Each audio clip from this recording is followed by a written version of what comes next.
السلام علیکم ورحمۃ اللہ وبرکاتہ۔ بسم اللہ الرحمن الرحیم۔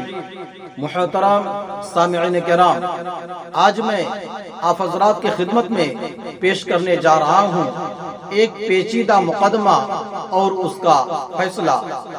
آپ ویڈیو کے لاسٹ تک بنے رہیے، انشاءاللہ آپ کو فائدہ ہوگا۔ تو چلیے آج کی بات شروع کرتے ہیں۔ یہ واقعہ امیر المؤمنین حضرت علی کرم اللہ وجہہ کے دور مبارک کا ہے۔ دو مسافر کافی چلنے کے بعد تھک گئے تو انہیں شدت سے بھوک محسوس ہوئی۔ دونوں ایک سایہ دار درخت کے نیچے اطمینان سے بیٹھ گئے اور اپنے اپنے توشے دسترخوان پر رکھ دیا۔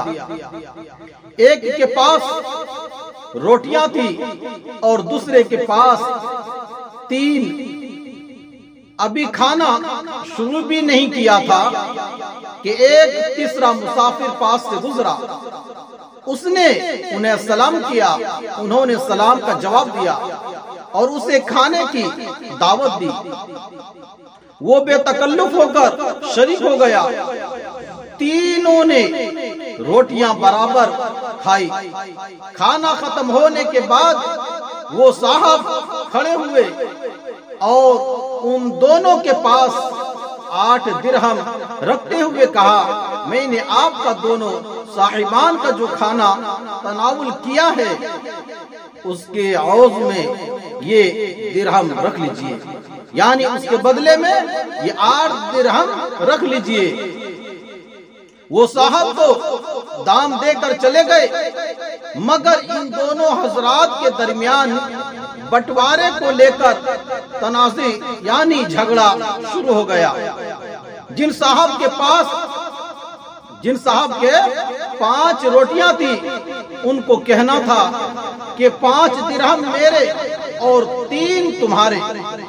انہوں نے یہ فیصلہ شاید اس لیے کیا کہ وہ سمجھ رہے تھے کہ رقم دینے والے نے 8 درہم اسی لیے دیے کہ ہر روٹی کے بدلے 1 درہم دیا جائے۔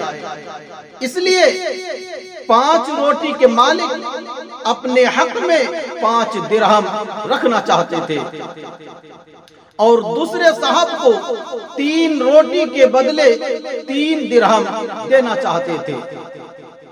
آپ کا کیا خیال ہے؟ کس طرح حساب ہونا چاہیے؟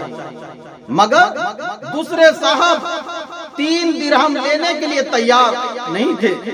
ان کا کہنا تھا کہ یہ رقم چونکہ دونوں کو ایک ساتھ دی ہے اس لیے اس کے برابر حصے کیجیے، اس طرح میرے حصے میں 4 درہم آنی چاہیے۔ وہ 4 درہم لینے کے لیے وہ ضد پر آ گئے۔ آخر کہنے سننے سے مسئلہ حل نہ ہوگا تو وہ امیر المؤمنین حضرت علی کرم اللہ وجہہ کی بارگاہ میں فیصلے کے لیے حاضر ہوئے۔ دونوں نے پورا واقعہ تفصیلات بیان کر دیا۔ پورا واقعہ سننے کے بعد آپ نے 3 روٹی والے سے فرمایا کہ جب تمہارا ساتھی 3 درہم تمہیں دینے کے لیے تیار ہے تو تم 3 درہم پر راضی ہو جاؤ، لیکن وہ 4 پر ہی اڑ گیا۔ آپ نے اس سے فرمایا ایسے وہ تمہیں 3 درہم دے کر تم پر احسان ہی کرنا چاہتا ہے، ورنہ انصاف کا تقاضا یہ ہے کہ تمہیں 1 ہی درہم ملنا چاہیے۔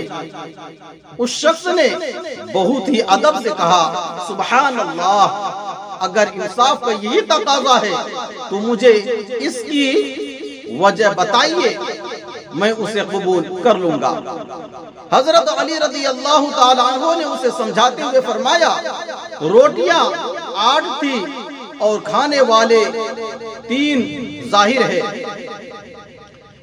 ہے کہ 3 پر 8 برابر تقسیم نہیں ہو سکتے، اس لیے مانا یہ جائے گا کہ سب نے برابر روٹیاں کھائی ہے تو سب کو مساوی کرنے کے لیے روٹیوں کے حصہ یا ٹکڑے مانے جائے، ہر روٹی کو 3 ٹکڑوں میں تقسیم کیا جائے۔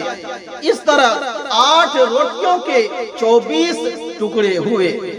اس حساب سے ہر شخص نے روٹی کے 8 ٹکڑے کھائے۔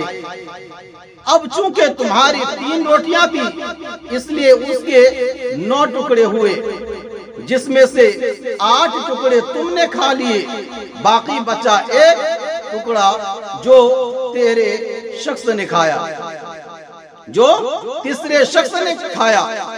تمہارے ساتھی کے پاس 5 روٹیاں تھی، ان کے 15 ٹکڑے ہوئے، جن میں سے 8 ٹکڑے اس نے کھائے، باقی بچے 7 ٹکڑے جو تیسرے صاحب نے کھائے۔ تو معلوم ہوا کہ اس شخص نے تمہاری روٹی کا صرف 1 ٹکڑا ہی کھایا، اس لیے تمہارا حق صرف 1 درہم ہے، اور تیسرے نے اس ساتھی کی روٹی کے 7 ٹکڑے کھائے، اس لیے اس کا حق 7 درہم ہے۔ وہ شخص اس فیصلہ پر راضی ہو گیا۔ غور فرمائیے مقدمہ کتنا پیچیدہ تھا اور کتنی آسانی سے فیصلہ ہو گیا۔ ناظرین، ایسے ہی واقعات سننے کے لیے ہمارے اس چینل کو سبسکرائب کر اور ویڈیو کو لائک شیئر ضرور کر دیجئے۔ جزاک اللہ، خدا حافظ، السلام علیکم ورحمۃ اللہ وبرکاتہ۔